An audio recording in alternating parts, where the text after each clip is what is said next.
Jadi biar kelihatan ke sudut-sudut, saya berdiri di sini aja.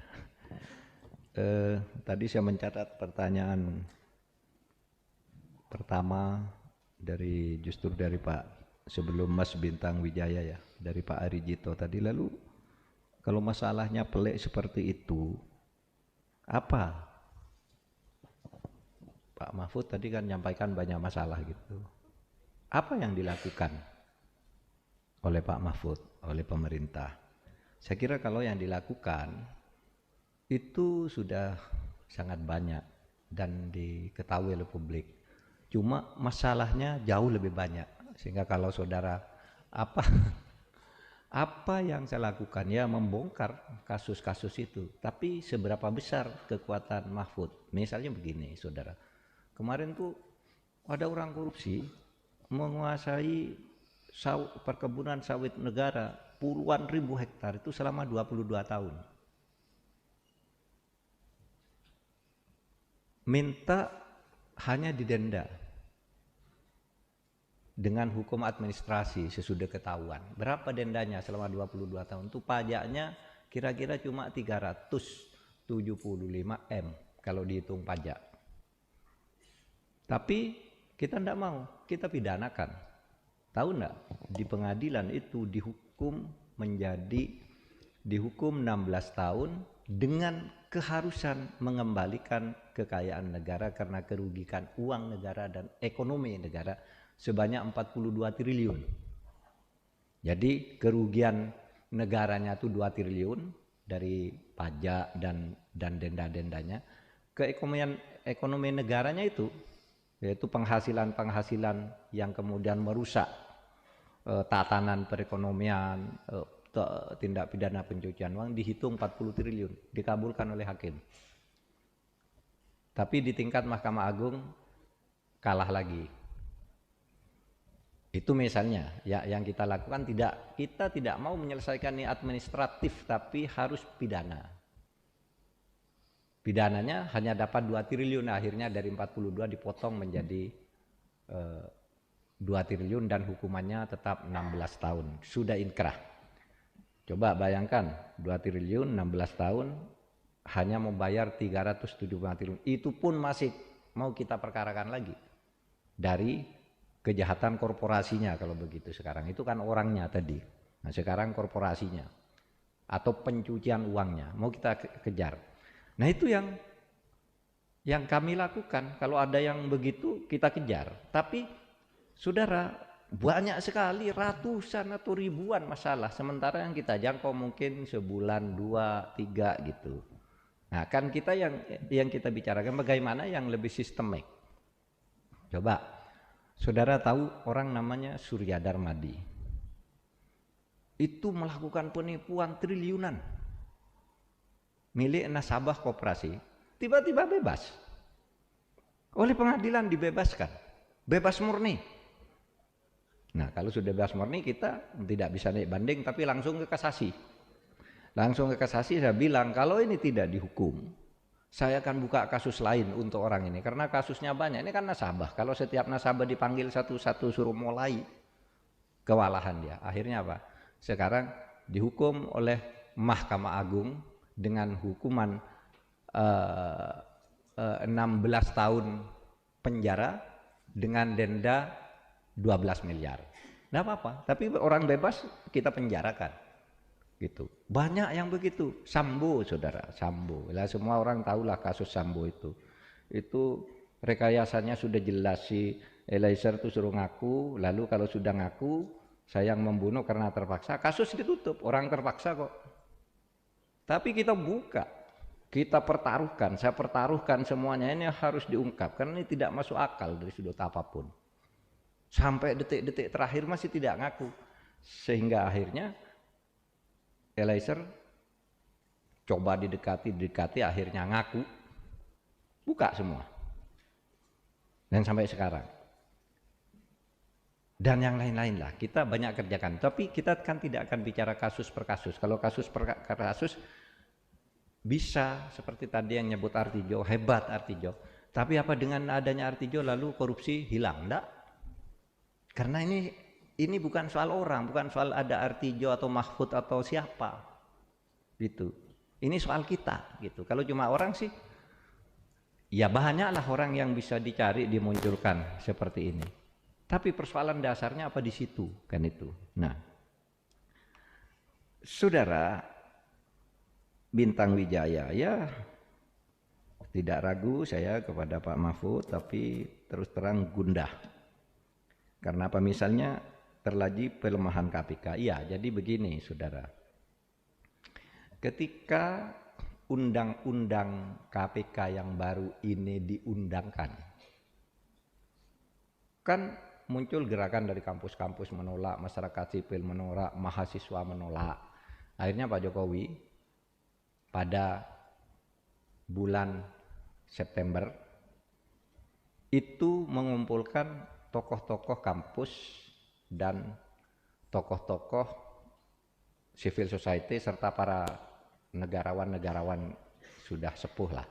Waktu itu ada Emil Salim, Azumardi Asra, Gunawan Muhammad, Tuti Herati, Nur Hadi, saya, Ferry Amsari, Bivitri, diundanglah ada 42 orang ke istana.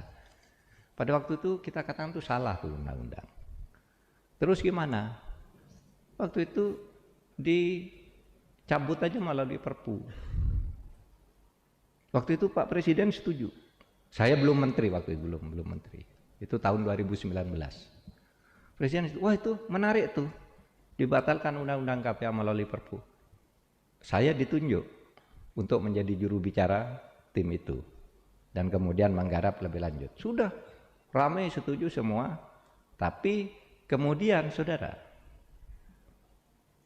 ada pernyataan balik dari DPR. DPR-nya ini banyak lah, semuanya ngomong, pokoknya enggak boleh dibatalkan. Pokoknya ini undang-undang sudah perjuangkan lama agar KPK itu diatur kembali gitu. Yang kalau kata masyarakat sipil itu dilemahkan, kalau kata pihak DPR dan parpol agar diposisikan secara benar lah sesuai dengan tujuannya. Banyak partai ngomong, misalnya nih Pak Arsul Sani waktu itu mewakili DPR, kalau betul Presiden membuat Perpu membatalkan KPK, Perpunya kami tolak. Saudara bayangkan, ini Perpu sudah berjalan, lalu tiba-tiba dipotong di tengah jalan. Ini tidak bisa balik, ini perkara-perkara yang terlanjur ada itu teorinya bisa gugur. Kalau Perpu sudah dibuat, lalu semua bekerja berdasar Perpu itu, tiba-tiba Perpunya ditolak. Kan tidak sah nih. Apa yang dilakukan? Itulah sebabnya lalu Presiden pada waktu itu tidak jadi mengeluarkan Perpu, lalu dibentuklah Dewas dan macam-macam itu. Saya bukan membela, karena saya waktu itu bukan pemerintah juga, tidak ada gunanya membela. Tapi saya memberitahu faktanya. Kalau saudara jadi presiden, buat Perpu, tiba-tiba Perpu saudara ditolak.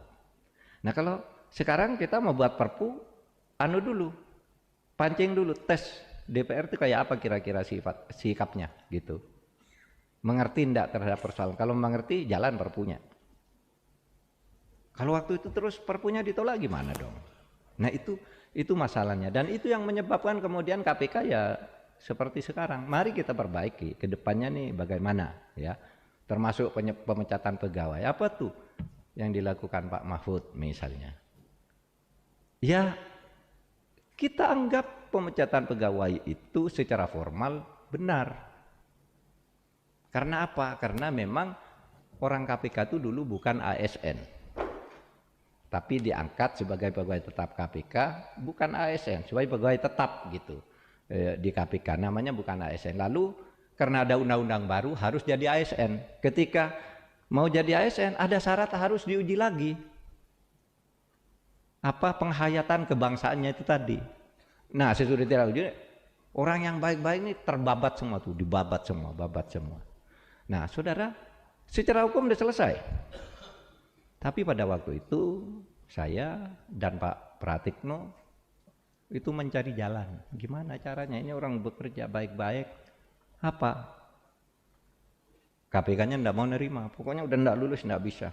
BKN sudah bilang begitu, Menpan RB bilang begitu, KPK-nya bilang begitu, terus gimana dong? Ya bisa, lalu apa? Kita sampaikan, Presiden juga mengatakan janganlah, kenapa orang dipecat? Ya apa salahnya? Kan penting tuh orang seperti Novel. Itu Pak Presiden bilang ke saya, kenapa sih dipecat? Orang seperti Novel itu penting biar ada yang takut gitu. Tapi prosedurnya sudah dipecat, tidak lulus, sehingga apa? Kita sampaikan ke Presiden. Saya ngomong dengan Mas Uceng di sini yang sering memberi advokasi, Zainal Arifin Mukhtar. Pak, menurut undang-undang kan pegawai negeri itu kan yang tertinggi Presiden. Presiden bisa ambil keputusan secara pihak karena dia yang kuasa dibandingkan prosedur apa. Akhirnya diminta masuk ke Polri. Nah sekarang mereka ASN-nya tidak hilang tapi tidak lagi di KPK, cuma itu diberikan kepada mereka. Saya waktu itu khawatir juga, jangan-jangan orang-orang ini tidak mau, kan kita yang malu. Misalnya saya nawari, Anda sudahlah jangan di KPK, mau masuk saja ke Polri. Lalu bilang saya tidak mau gitu, kan kita yang malu, udah nawari. Tapi kita dekati, mau enggak? Akhirnya dari 54 itu yang tidak mau hanya 2. Yang lain masuk semua ke sana sekarang. Nah saudara, kriminalisasi misalnya, ya muncul juga diskusi tadi malam itu, sekarang kalau beda politik dikriminalisasi. Saudara, mungkin kriminalisasi itu kalau itu benar, itu mungkin permainan antar parpol, karena parpol itu kan punya orang-orang juga, persaingan antar pengusaha. Karena kalau di pemerintah sendiri, Kejaksaan Agung sekarang itu menghentikan kasus-kasus korupsi yang menyangkut kasus politisi sampai selesai pemilu. Itu pemerintah, Kejaksaan Agung dan polisi. Jangan yang menyangkut menteri, punya politik, calon anggota DPR, DPRD, calon pilkada, semuanya kalau terlibat kasus korupsi dihentikan dulu, ditunda, bukan ditutup, ditunda sampai saat itu. Karena di dalam pengalaman mau pemilu ada orang tidak salah dilaporkan lalu pencalonannya batal di berbagai daerah. Sekarang hentikan dulu. Nah yang KPK ini terus jalan. Tadi malam ada, saya refer tadi malam, karena tadi malam ada yang bilang gitu juga. Tetapi Pak Rimawan dari UGM bilang sebenarnya enggak juga loh. Orang yang katanya dikriminalisasi itu memang betul-betul terbukti kriminal dia. Bukan dikriminalisasi, memang kriminal sendiri. Nyatanya terbukti juga, misalnya menteri, ya gitu. Kalau formula kan enggak. Itu kan muncul, tenggelam, muncul. Kan sekarang enggak jalan juga gitu. Nah, Nabila, bagaimana ya kualitas demokrasi kita sekarang? Hukum itu menjadi alat legitimasi. Gini loh Mbak, saya selalu katakan, kita tahu nih masalah gini, untuk mengubah format hubungan kekuasaan yang begitu itu harus lewat DPR, parpol, semua orang tahu tuh. Tetapi kalau misalnya itu sudah bagus kata semua orang, lalu DPR tidak setuju, nah jadi. Apa kurang karya-karya akademik dari kampus UGM? Dari Asosiasi Pengajar Hukum Tata Negara, Asosiasi Pengajar Hukum Pidana, yang disampaikan ini lah untuk memperbaiki hukum begini, tata negaranya begini, partainya begini, sistem pemilunya begini. Lahir semua dari berbagai kampus, dari tokoh. Ketika sampai ke DPR, kami tidak tertarik untuk mengubah. Terus mau pakai cara apa? Sehingga benar tuh kata Mbak Nabila tadi, ya sulit mencari keluar kalau melalui prosedur-prosedur yang ada. Lalu kan jawabannya kalau mau terang-terangan tidak usah lewat prosedur. Ya. Kalau lewat prosedur kan harus lewat DPR. Lewat DPR, lewat prolegnas. Lewat tim ini, tim itu. Yang anggapan kita ya ada prolegnas sih pasti bagus gitu. Tetapi enggak juga, tergantung siapa. Coba orang bisa saja minta pesan ke DPR, minta tolong masa jabatan saya diperpanjang, tolong masa jabatan saya diperpendek, macam-macam bisa lewat undang-undang. Meskipun tidak masuk akal, kok ada ya orang minta jabatan agar masuk undang-undang gitu. Tapi faktanya ada. Dan itu pada akhirnya tergantung DPR. Kita tidak ikut menjadi pemutus di DPR. Sehingga ketika saya katakan, Pak Mahfud, gimana kok bisa lahir undang-undang seperti itu? Loh, saudara, saya tidak ikut memutus tuh di DPR. Pemerintah ada di situ tapi kalah. Macet kalau enggak. Kan gitu. Mungkin pemerintah punya kepentingan-kepentingan sendiri juga, iya pasti, dan itu sudah banyak kritik gitu. Tapi pemerintah sendiri juga sudah berusaha agar semua yang dibutuhkan oleh bangsa ini ya kita tuangkan misalnya di dalam undang-undang. Sehingga saya terhibur gitu ketika tadi malam Pak Arijito bicara gitu. Ini enggak tahu Pak Arijito senang apa enggak kalau saya sampaikan di sini gitu ya. Tapi katanya sebenarnya enggak buruk-buruk amat sih negara ini. Semua di masyarakat jalan baik-baik. Ya hanya ada kasus-kasus tertentu ya, ada Rempang, ada itu, ada. Tapi yang umum Indonesia itu kan luas. Ibarat gini loh, persoalan kita segini, ini berjalan dengan biasa tapi ada titik ini, kurangnya di sini, kurangnya sini, kurangnya sini, sehingga menjadi menonjol. Tapi tetap ini harus dikritisi. Saudara, karena capaian-capaian itu sudah banyak. Misalnya saudara katakan, Pak, hukum kita itu kok jelek banget. Iya kata saudara. Tapi kepuasan publik terhadap penegakan hukum itu adalah 76%. Saudara, enggak percaya, itu hasil survei di berbagai lembaga survei 76%. Loh Pak, kok 76%? Iya karena ketika saudara mengatakan hukum jelek itu saudara hanya ngelihat Sambo. Padahal sehari urusan polisi dan urusan hukum di Indonesia sehari bisa ribuan.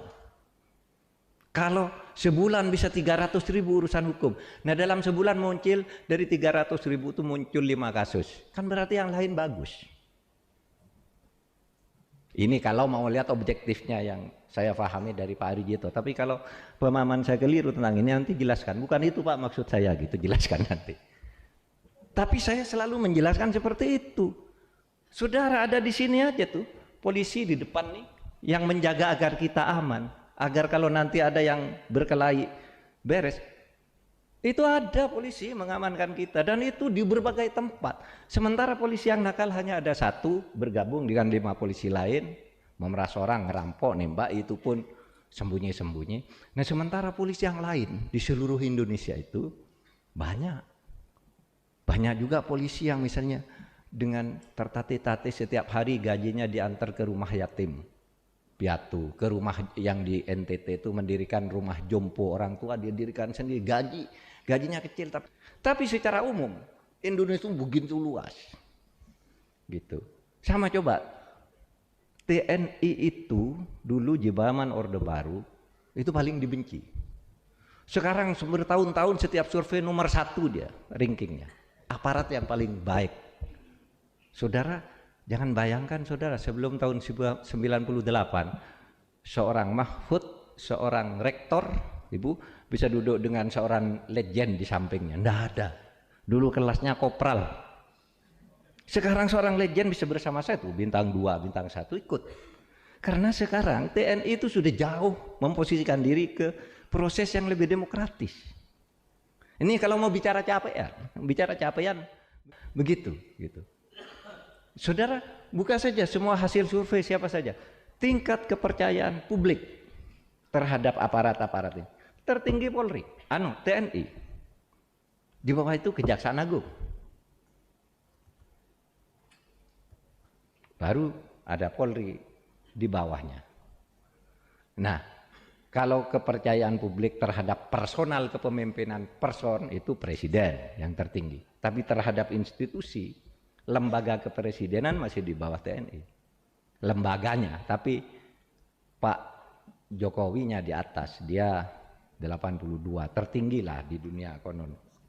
Nah saudara, kalau Pak Mas Dewantara menanyakan analogi hukum itu seperti permainan sepak bola, tetapi APH itu ibarat wasitnya, tapi wasitnya yang yang main ya. Itu yang saya kira jawaban saya atas ini itu semua. Ya. Memang APH itu Saudara, tadi saya akan bicara pesimisnya kepada saudara sekalian. Sebenarnya kalau bicara optimisnya begini loh. Saya selalu bercerita begini. Kenapa Anda tidak mau bersyukur kepada republik ini? Ketika Indonesia merdeka dapat dikatakan kita semua miskin. Begitu Indonesia merdeka 20 tahun saja, tahun 45 sampai tahun 65 berapa? Orang miskin itu tinggal 56%. Bung Karno jatuh tahun 65, orang miskin tinggal 56% dari yang dulunya miskin semua. Berarti 40% lebih lah Bung Karno berhasil mengentas kemiskinan selama 20 tahun. Muncul Orde Baru 32 tahun, Pak Harto jatuh tahun 98. Berapa sisa orang miskin? Tinggal 18%. Kan maju nih, capaian nih. Ini angka statistik. Pak Harto jatuh katanya banyak korupsi apa, tapi kemiskinan tinggal 18, ada reformasi. Habibie, Gus Dur, Bu Mega, Pak SBY berhenti. Di tahun 2014 berapa angka orang miskin gitu? 11,7%, turun lagi. Pak Jokowi memerintah satu periode tinggal 9,3%. Periode sampai 2019.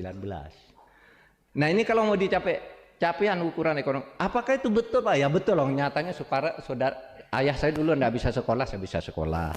Saudara mungkin ayahnya saudara bisa sampai SMA, ini sudah perguruan tinggi, nanti terus dan pekerjaan semakin meluas. Korupsinya ada enggak? Banyak itu tadi. Cuma kalau dilihat secara keseluruhan ini harus kita jaga.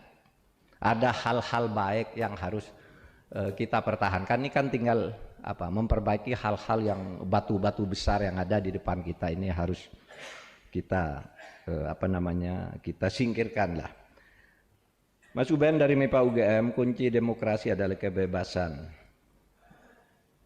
Ya, menyerap aspirasi. Bagaimana negara mencapai keseimbangan agar semua elemen itu bisa dicapai. Ya semua dulu gini loh, dulu waktu zaman awal reformasi itu semua elemen udah terlibat tuh. Oleh sebab itu lalu kita kompak membongkar seluruh undang-undang politik, ya pemilu, hubungan pusat daerah, pilkada, semua kita tata. Kepartaian kita tata semua. Pada waktu itu terlibat semua. Tapi lama-lama ini berbelok menjadi oligarkis tadi. Sehingga sebenarnya kalau saudara teliti sejak kapan negara ini rusak sesudah reformasi? Sejak kapan negara ini rusak setelah reformasi? Itu sesudah melewati periode kedua. Terus mulai ada politik uang di parpol, mulai ada ini dan seterusnya, pemerintah lalu kewalahan. Lalu sekarang hampir demokrasinya demokrasi transaksional. Dan demokrasi transaksional itu selalu memunculkan korupsi karena orang butuh biaya untuk membeli demokrasi itu, untuk membeli kuenya demokrasi itu butuh biaya. Saya pernah dikritik ketika saya mengatakan gini, kepala daerah yang terpilih itu 84% itu terpilih karena cukong, dibiayai orang agar terpilih. Sesudah itu dia memberi kebijakan sebagai bayaran, kebijakan yang menguntungkan, konsesi yang tidak sah sehingga banyak IUP tumpang tindih, kewenangan untuk memberi hak usaha melebihi batas daerah yang ditentukan itu banyak sekali. Karena transaksional, yang sudah diberikan ke orang lain diberikan lagi, terjadi perkara. Kayak Rempang itu saudara tahu, nah itu sudah diberikan ke orang, lalu ditumpangi dengan pemberian lain. Ketika ini datang, yang punya hak pertama bentrok dengan ini, meledak, ininya belum dialihkan, belum disiapkan nih, kesiapan masyarakat, ininya sudah bentrok, masyarakatnya terlibat. Itu karena apa? Karena politik kita berbiaya mahal. Politik kita berbiaya mahal. Nah, saudara, oleh sebab itu, ya mari kita kerjakan ini sama-sama dengan cara menyadari bahwa secara evolusioner negara kita tuh dari waktu ke waktu maju. Bahwa kita marah, iya itu karena maju. Kalau dulu nggak bisa marah, sekarang kita bisa marah-marah kan gitu. Nah, oke, kemudian yang terakhir Mas Wiguna, ya gini lah, saya nggak tahu tuh Pak Wahidudin Nadim tuh mengatakan 54,2% putusan MK tidak ditaati. Saya tidak tahu tuh hasil penelitian apa, tapi waktu saya jadi ketua MK dulu, saya pernah berdebat dengan ketua DPR. Karena gini, ketua DPR itu didatangi oleh orang yang ikut pilkada, lapor ke ketua DPR namanya Marzuki Ali. Pak Ketua DPR, itu MK tuh ngaco. Keputusannya 90% tidak bisa dilaksanakan. Di daerah-daerah kacau. Yang sudah menang pilkada dikalahkan. Lalu Marzuki Ali bicara ke koran, MK hati-hati, putusannya tidak bisa dilaksanakan. Saya datangi dia, putusan mana yang tidak bisa dilaksanakan? Tunjukkan kepada saya satu. Mana? Tunjuk satu. Kalau saudara mau nunjuk juga nih, saudara Wiguna, yang zaman saya itu apa ada yang tidak dilaksanakan? Kalau sampai sekarang begini dan dari hakim MK ini tragis ini, ironis. Kalau saya datangi, Marzuki Ali mana? Putusan mana yang dilaksanakan? Daerah mana? Tidak tahu dia. Pak itu katanya orang yang lapor, lah yang lapor itu yang kalah perkara. Yang kalah itu pasti bilang MK salah. Coba daerah mana? Waringin Barat tuh ramai, dilaksanakan. Meskipun ramai. Daerah mana? Dilaksanakan semua putusan. Tidak ada satupun. Saya ingin tahu kalau ada yang zaman saya itu tidak dilaksanakan putusan MK. Satu saja sebut. Tidak ada. Nah, sebab itu bicara angka-angka itu kita harus lihat perspektifnya. Apakah keputusan di bidang apa yang 54% itu? Apakah pengujian undang-undang, apa sengketa hasil pemilu, atau sengketa antar lembaga negara, atau apa, itu kan kewenangannya banyak gitu. Nah, tapi kalau saya katakan, loh MK itu bagus pada masanya dulu. Saudara, MK itu pada tahun 2012, kalau kita di Indonesia itu kan punya itu indeks demokrasi tahun ini, indeks ekonomi, indeks kualitas hidup itu kan kita nilai. Itu di Amerika ada, di Harvard University itu mengeluarkan Harvard Handbook di bidang hukum. Di tahun 2012 itu MK merupakan 1 dari 10 MK terbaik di dunia. Saudara buka aja, itu terbuka di Google aja, Harvard Handbook 2012 bidang hukum, MK Indonesia masuk. Sekarang tidak pernah masuk lagi. Mungkin jauh, mungkin, saya tidak tahu. Tapi pada waktu itu banyak sekali landmark decision yang kami keluarkan yang itu menghentak, membuat pembaruan hukum. Istilah-istilah yang sekarang muncul, kejahatan kecurangan terstruktur, sistematif, masif, itu MK yang mengeluarkan. Open legal policy itu zaman saya. Istilah-istilah itu. Mahkamah Konstitusi itu bukan mahkamah kalkulator, kita munculkan di zaman saya. Banyak sekali lah hal-hal yang secara konvensional hukum mungkin ditertawai orang, tapi pada waktu menjadi hentakan-hentakan, sehingga puncaknya di tahun 2012 itu masuk sebagai terbaik, salah satu terbaik. Nah, saudara, apa kita bisa begitu? Bisa kalau mau. Tinggal bagaimana kita ini menghadirkan orang-orang yang punya integritas kenegarawan untuk hadir ke berbagai lembaga negara kita itu. Itu aja ya. Pak Mahfud, Jangan tanya yang sulit.